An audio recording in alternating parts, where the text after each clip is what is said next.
This is a Federal News Network podcast.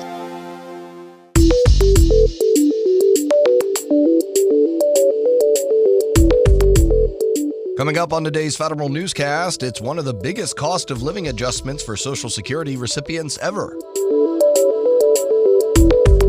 One senator wants to know how DHS is fighting online extremism. And airmen are running out of time to get vaccinated before facing the consequences. These stories and more in today's Federal Newscast.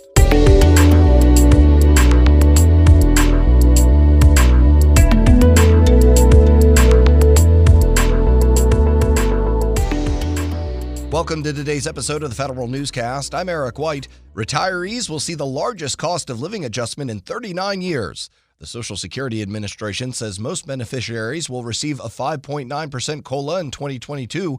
That means the average retired worker will receive $92 more each month starting in January. But the situation is different for those who retired under the Federal Employees Retirement System. FERS retirees will get a 4.9% adjustment next year. FERS COLAs are automatically reduced by 1% when cost of living adjustments exceed 3%. Cost of living adjustments last exceeded 5.9% back in 1982. Retirees received a 7.4% COLA that year. A proposed rule would end sub-minimum wage for employees with disabilities who work on federal contracts. Federal News Network's Jory Heckman has more. A provision in the Federal Labor Standards Act allows some nonprofits to pay less than minimum wage to federal contract workers who are blind or have a physical or mental disability. But the Ability One Commission proposes barring federal contractors and subcontractors from doing that. Nonprofits through the Ability One program sell nearly $4 billion in goods and services to the federal government each year and employs 45,000 blind or severely disabled workers. The commission will accept comments on the proposed rule through November 12th. Jory Heckman, Federal News Network. The annual Viewpoint Survey will arrive in federal employees' inboxes the first week of November. More on that from Federal News Network's Nicole Grisco. The Office of Personnel Management says it will keep the 2021 Federal Employee Viewpoint Survey open for 5 weeks. It will now include seasonal and part-time employees who weren't eligible to take previous surveys. OPM kept or altered many of the questions it asked last year about employee experiences during the pandemic. That feedback will continue to inform agency reopening and future of work policies. OPM will also conduct the 2022 Viewpoint Survey next spring. Nicole Grisco, Federal News Network. Nearly 2 years after holding its first meeting, the Chief Data Officers Council seeks input on how to meet its mission. The council is asking the public how best to upskill federal employees for data literacy. It's also asking for best practices on how to inventory agency data and share federal data between agencies while still upholding privacy. The council will accept comments through November 15th. The council has more than 80 members across government and was created through the Evidence Act. The General Services Administration seeks feedback on technologies that can reduce greenhouse gas emissions from federal buildings. GSA is issuing a request for information along with the Energy Department, which is looking into similar technologies for the private sector. GSA is specifically looking to learn more about on-site energy generation and storage systems, as well as carbon reduction technologies.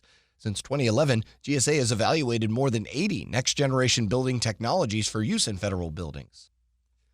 The Department of Homeland Security's efforts to combat domestic extremism on social media are under a microscope. Federal News Network's Justin Doubleday reports. A U.S. senator wants to know how DHS is addressing the online recruitment of domestic terrorists. Homeland Security and Governmental Affairs Committee Chairman Gary Peters is pressing DHS Secretary Alejandro Mayorkas on that question and more. He also wants to know whether DHS is coordinating with social media companies like Facebook and TikTok to detect terrorist threats. Peters says the department has failed to provide adequate information to Congress about its preparedness to take on domestic extremism. Justin Doubleday, Federal News Network. The Biden administration's push to improve the digital defenses of all important industrial control systems is growing.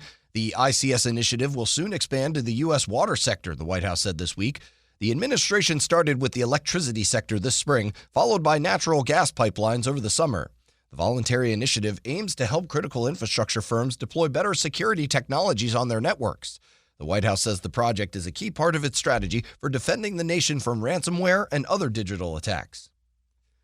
Katie Arrington used to lead the CMMC program. Now she's suing the DoD and the NSA.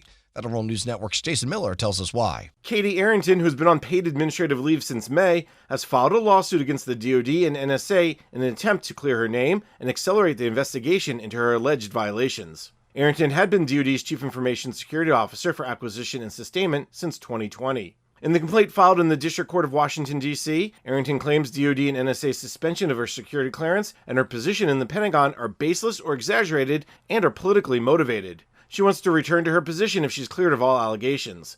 Jason Miller, Federal News Network. Fraud in federal set-aside contracting programs and on infrastructure acquisitions will be among the top focus areas for the Justice Department's Procurement Collusion Strike Force.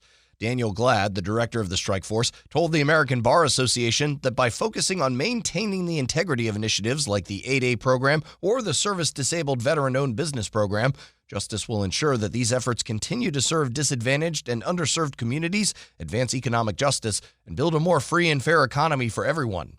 In the 2 years since the strike force's inception, Justice says it has trained over 17,000 special agents, attorneys and prosecutors, investigators, analysts, auditors, data scientists, and procurement officials. Time is running out for airmen to get vaccinated against COVID-19 without facing consequences.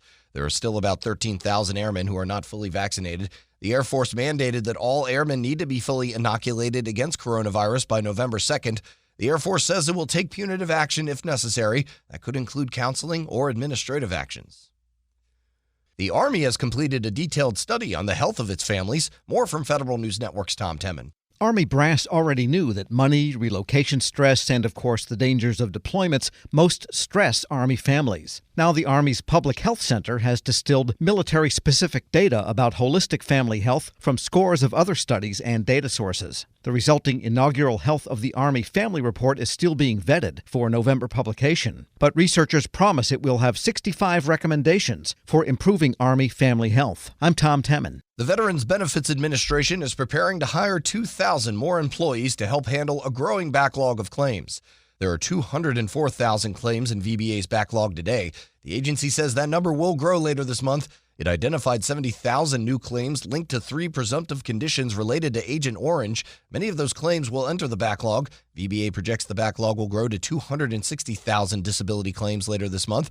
The department will also transfer funding from the American Rescue Plan and Coronavirus Aid, Relief, and Economic Security Act to pay for more employee overtime. And the Navy is rethinking the discharge status of thousands of veterans. Here's Federal News Network's Scott Massioni. Sailors and Marines who left the service between 2012 and the end of this year will get any other than honorable discharges reconsidered. Troops who left between 2001 and 2012 will also be able to reapply for discharge status changes. The change of heart stems from a court case that alleges troops with post-traumatic stress disorder and traumatic brain injuries were treated harshly by discharge boards. Those afflictions can cause behavior changes. Other than honorable discharges can disqualify sailors and Marines from getting veterans benefits. Scott Massioni, Federal News Network. You can find more information about these stories at federalnewsnetwork.com. Search Federal Newscast and subscribe to the Federal Newscast on Podcast One or Apple Podcasts. I'm Eric White.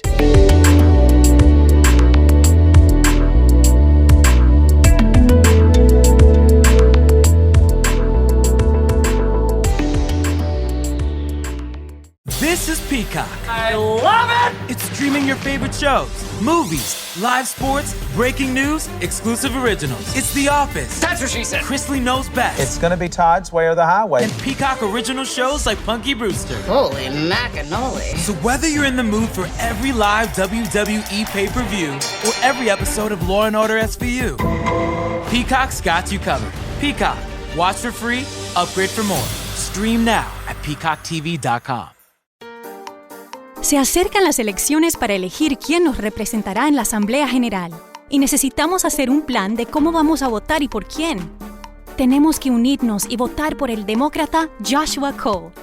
Como delegado y pastor local, Joshua Cole está de nuestro lado y cuando lo elegimos en el 2019, sabíamos que iba a cumplir. En Richmond, luchó para expandir el acceso al cuidado médico a bajo costo, redujo los precios de las medicinas recetadas y limitó el costo de la insulina. También ayudó a aumentar el salario mínimo por primera vez en 10 años en Virginia. La educación es una prioridad para Joshua, porque él sabe que nuestros hijos son el futuro. Entonces no espere. Puede votar temprano hoy. Porque quien nos representa es importante y necesitamos al demócrata Joshua Cole como nuestro representante en la Asamblea General. Pagado y autorizado por Cole for Virginia.